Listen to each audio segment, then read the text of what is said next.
ल yo guys हाम्रो घरमा फलेको बारीमा फलेको घरमा चाहिँ होइन अर्ग्यानिक हेर्नु यस्तो मटरको साग हेर्नु टिप्ने मान्छे उहाँ हो लसुन हेर्नु यो प्याज यहाँ हेर्न सक्नुहुन्छ तपाईँहरू यति धेरै छ कोसा कति फलेको छ भनेर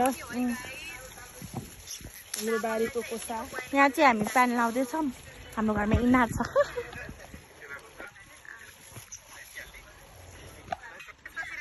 यहाँ रुक्नु म तपाईँलाई देखाउँछु माथि पनि यहाँदेखि यो सबै मटरको साग अथवा केराउ पनि भन्न सक्नुहुन्छ तपाईँहरू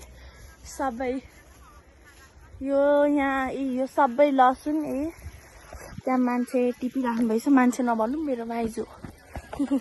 यहाँ छेउछेउमा पनि रोपिरहेछौँ यो सबै यहाँनिर यो सबै हो यो सबै वहाँदेखि वहाँसम्म मटरको साला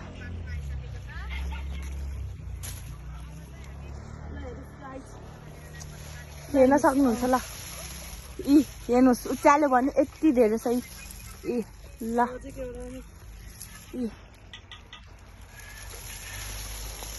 हेर्नुहोस् त आम्मा खाने भए तपाईँहरू किन्न सक्नुहुन्छ किनकि हामी यो फ्रीमा दिन सक्दैनौँ किन्न सक्नुहुन्छ ल